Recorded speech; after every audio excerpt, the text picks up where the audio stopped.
అందరికీ నమస్కారం. ఈరోజు మద్రాస్ హైకోర్టు చాలా సంచలనమైన తీర్పు చెప్పి చాలా కోప్పడ్డది స్త్రీల మీద.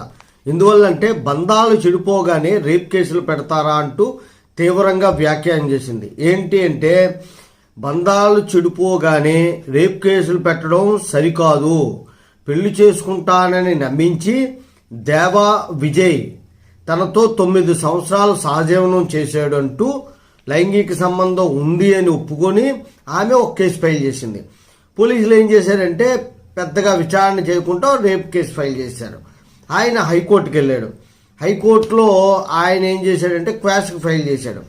మోసం చేశాడని యువతి రేప్ కేసు పెట్టింది. దీనిపై విజయన్ హైకోర్టులో క్వాష్ పిటిషన్ వేస్తే హైకోర్టు పూర్తిగా విచారణ చేసి చాలా సీరియస్ అయింది.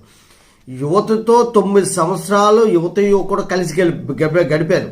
వాళ్ళిద్దరి మధ్యన ఆ లవ్ అండ్ అఫెక్షన్ తగ్గిపోయిన తర్వాత అతను కొద్ది దూరమై ఉంటాడు. వెంటనే ఈమె కేసు పెట్టిన కేసు ఏంటి? Rape case. విచారణ జరపకుండా పోలీసులు ఏం చేశారు? కేసు నమోదు చేశారు. అది తప్పు అని చెప్పి అలాంటివి చెయ్యొద్దు అని చెప్పి పోలీసులకు వార్నింగ్ ఇస్తూ ఆ కేసును కొట్టివేసింది. ఎందుకంటే 9 సంవత్సరాలు సహజీవనం చేస్తే రేప్ కింద ఎలా అవుతుంది?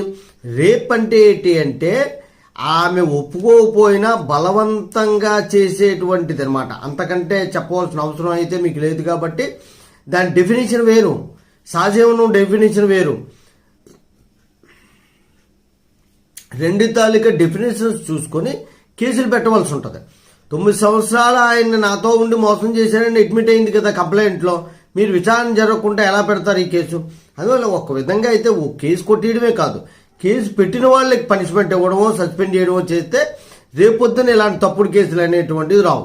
కేసు పెట్టిన ఆమె, విచారణ చేసినటువంటి ఎస్ఐలు, ఆ స్టాఫ్ ఎవరైతే ఉన్నారో వాళ్ళందరినీ కూడా సస్పెండ్ చేయాలి. జై హింద్.